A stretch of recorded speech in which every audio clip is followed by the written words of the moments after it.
Bonjour, je vous souhaite la bienvenue à cette maisonnée. J'ai pensé réfléchir avec vous sur le thème de la conversion.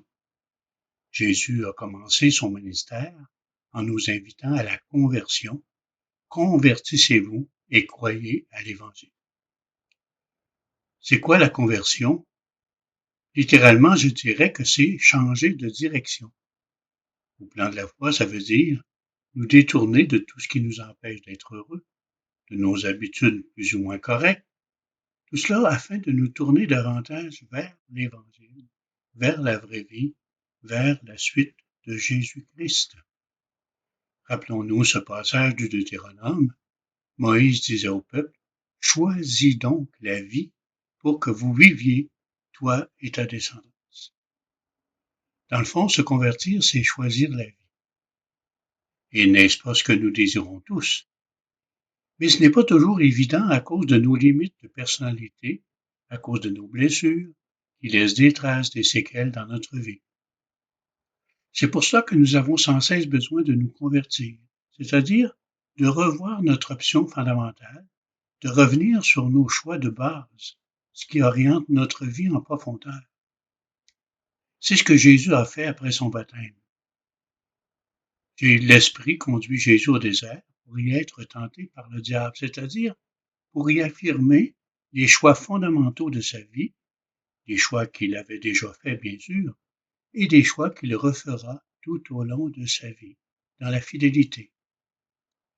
Nos choix fondamentaux sont toujours en lien avec nos trois amours, l'amour de Dieu, l'amour du prochain et l'amour de soi-même. Commençons par la conversion de nos foi envers Dieu.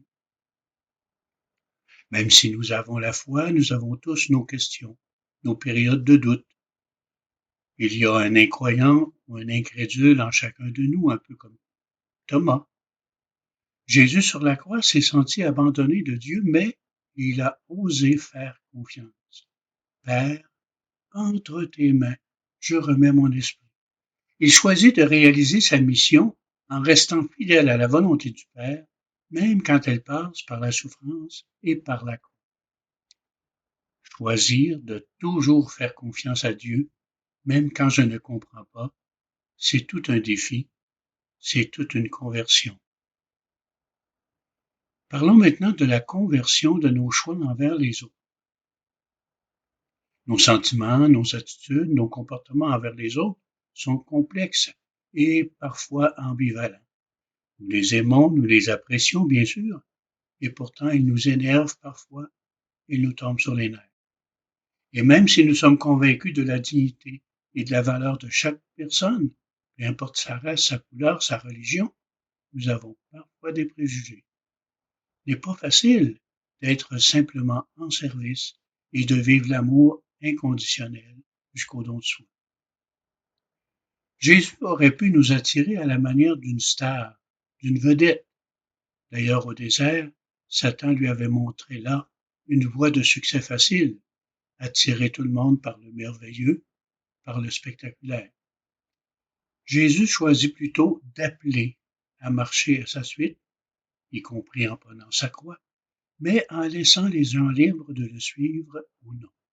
Il choisit d'attirer vers lui par son amour, un amour toujours gratuit et fidèle, un amour qui va jusqu'au don de sa vie et jusqu'au pardon. Et c'est ainsi que, élevé de terre sur la croix, Jésus attirera à lui les multitudes.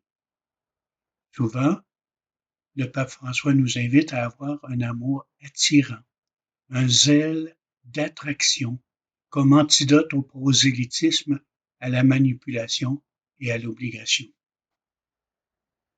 Parlons maintenant de nos choix envers nous-mêmes. Ils ont eux aussi besoin de conversion. Parce que la vie change, parce qu'arrivent toutes sortes d'événements, maladies, deuil, changement d'emploi, déménagement.